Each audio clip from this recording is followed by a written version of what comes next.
Hi everyone, Barnaby here, Electric Car Converts.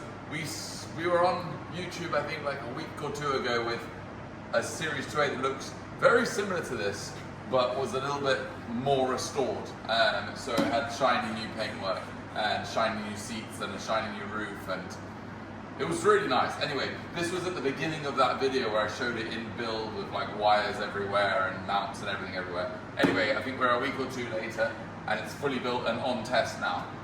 So I thought I'd show you some of the things that I missed on the previous video. So if you haven't watched the previous video, go watch that quickly first because it will show you driving, a bit more detail under the engine bay. We're going to focus underneath and on the interior, a couple of like auxiliary systems that you don't really think about so much in the conversion. So we'll start over here. First thing to note, obviously she's charging at the minute, which is quite cool because she's actually just charging from this, which is connected to a 3-pin socket in the wall. I don't even have a charger, like a wall charger in the workshop because we don't need one because these slow ones are totally fine. It's called granny charging. So that's charging through where the fuel filler used to be in these cars. So this was like a circle with a tube and everything in it. Anyway, so that looks quite nice. That's locked in, so you can't just, if you leave it on the street, somebody can't just come and take it out and A, electrocute themselves, or B, like, you know, kids trying to stop your car from charging, because that's funny. You press the release button, click, and now that releases. A quick thing to show you while we're here, we've spoken about it in a previous video, but it's V2L, so vehicle to load power, which is a bit of a development from us. This thing is a type 2 that side, i.e. the same as the charger plug, but this side is a 3-pin socket. So what we can do now is just stick that in. You hear the car come to life. I'm then gonna hold this button. I've held the button and we now have power out of the vehicle. So my trusty Hoover, which you'll know from the last video, plugs in there.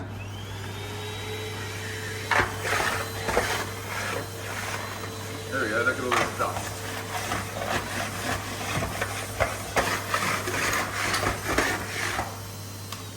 Clever.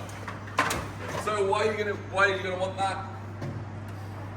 For me, it's a little bit, it's hard to find a use case that like it's every single day unless you're working down the bottom of a field and you want an angle grinder, you know, run your angle grinder off it. You could be in a campsite, so you could run a toaster, you could run your TV on your campsite. You could even, if you had a power cut, go and, I don't know, power your microwave or something if you needed it or lights or something like that in your house.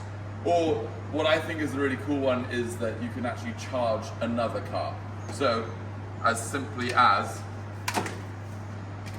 take that, which is the charger I just showed you, in there, and now that's the one that's going out to my normal electric car outside. So that's quite cool. Whether you do that or not, I don't know. Anyway, that's V2L. Pretty cool, standard on all of our builds now, because why not have it? Why don't I show you, let's show you under the bonnet quickly. You'll recognize it, it's very standard from us, Felton UVP, cooling systems, fuse board, rad pack all in here. But a development that I touched upon last time was the heating, so liquid heating, rather than a PTC. We much prefer this, and I'll quickly show you that system now. There's the header tank for it. All it is just normal coolant that gets heated up by a high voltage water heater, think of it as. They're a VW part. But if you come in here, I'll have a look. What we've done is, because we've sort of run out of space in the engine bay because the Series, the engine bay is quite a lot smaller, and we've had to relocate it. Just while I've got you, look at these seat belts. I think they're less likely to keep you alive. I think you're better off just jumping out. Anyway, so under the seat, usually there's a cover over this, but I've taken it off for the sake of this video. You've got the high voltage water heater down there. You can see high voltage coming to it in yellow there. 2 bits of pipe work. There's a pump under there somewhere too, but that's just pumping hot water around. This is the brake vac system, so keeping a vacuum on your brake servo. I've spoken about that many times, but it's a nice place to put it. But that water ultimately gets heated goes to the head tank, and then goes to this original Smith's heater there, which is cool because you turn the car on, and then you turn the heater on with the original switch there, and you hear it all come to life. You can open these weird little vents if you want it forward. You can close them, and then it comes out at the windscreen there. But now that hot water from the high voltage system is getting pumped through that system. It means we don't have to change these, because you can imagine trying to get a PTC that's circular just doesn't exist. I guess circular things are no longer really a thing in automotive, whereas clearly they used to be in this circular water, like heat exchange, I think. Other than that, you guys have seen the inside. You've probably seen the tunnel before. So this is an access point for the motor that's underneath if you want to. Most clients will now get this carpeted. It's not something we do, but just to finish off the car. Although in this one it's quite nice, these like jagged old floors. It shows this car really has character. You know, it hasn't been touched cosmetically. Underneath it has, which is the main purpose of this video, and where I think we should go now. So, bear with me. This is great. I'll send her up in the air and we can have a look.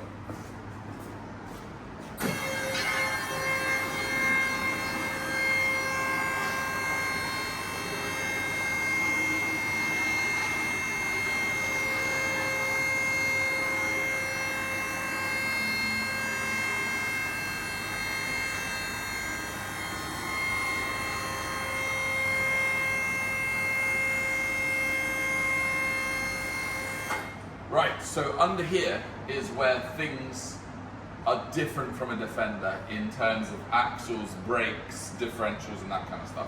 In a Defender, like that one, which is just a 300 TDI, late 90s, I think it's 1997, 1998, Defender 90, we haven't touched the axles, we haven't touched the brakes, we haven't touched the suspension, we haven't touched anything, which is great from a Defender point of view.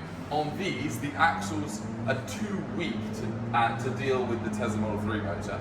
But more importantly, in a Series 2A, Series 2, 2A, 3, even a 1, you have selective four-wheel drive.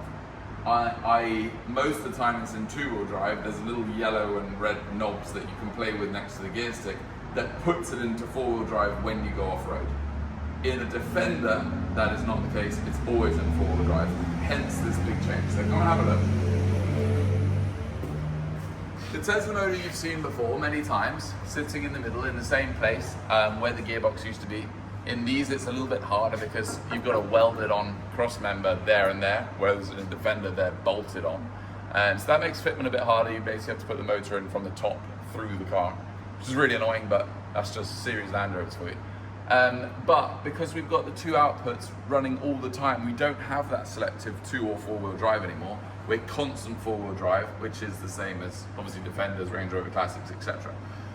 What that means, forgetting about power, is that the insides of the diffs and the front axle, sorry, not the diffs, but the axle and the front axle, so let's swap places.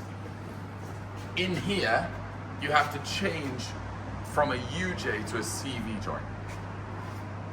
This gets technical and it's very mechanical technical. I'm not the mechanic. We're not the mechanics. We didn't do this. We have a partner who does this. But broadly, if you're only running four-wheel drive once in a blue moon, i.e. original engine, you go off-road for a bit, you put it in four-wheel drive, running a universal joint, which is what this is, inside the axle doesn't really matter because you're using it for such few miles, it's not going to wear out.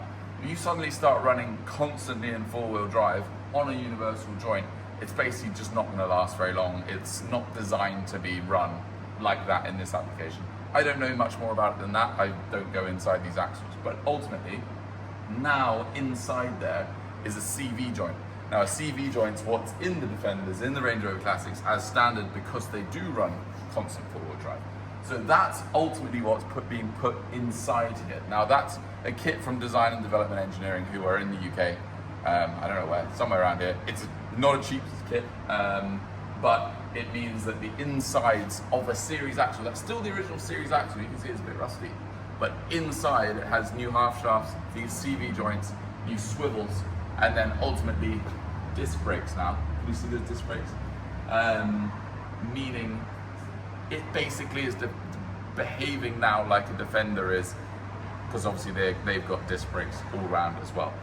You don't really want to try and stop 280 horsepower with drums, because I'll let you work out why.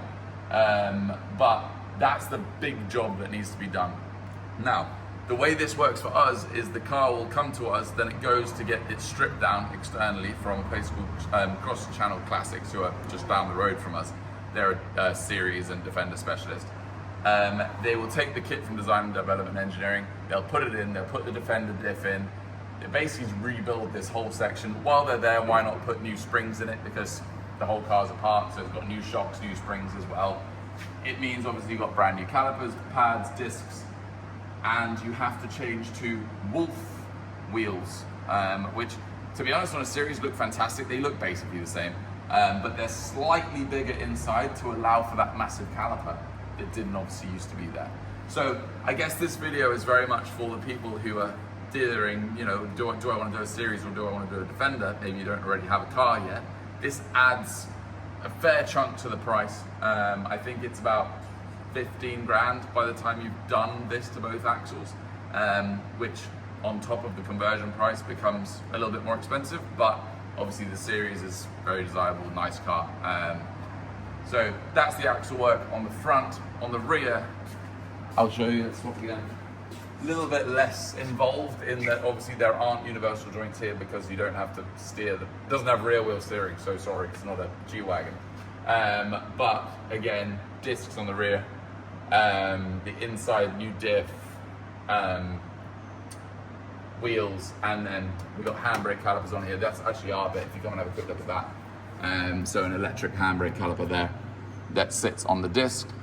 You can't, or you can't, I don't know if you can't is the right word, but we don't put electric handbrakes calipers. Wait, I don't know how to do electric handbrake on a drum brake that used to be here, for example. So it's kind of a double-edged sword. You have better braking on the discs, but it also allows for an electric handbrake.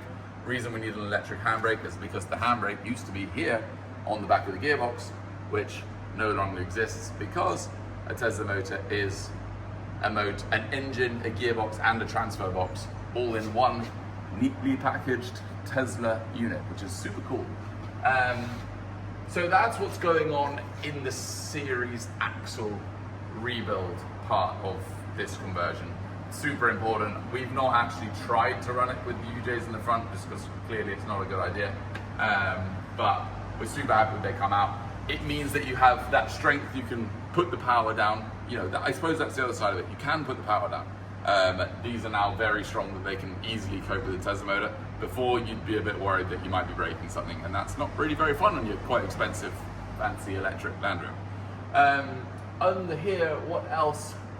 This is the bottom of that box that I was just showing you, where the heater sits and the brake back system sits. It sort of mimics an original box, which is where the 12-volt battery now goes. It was like a storage container before, but under the seat box there.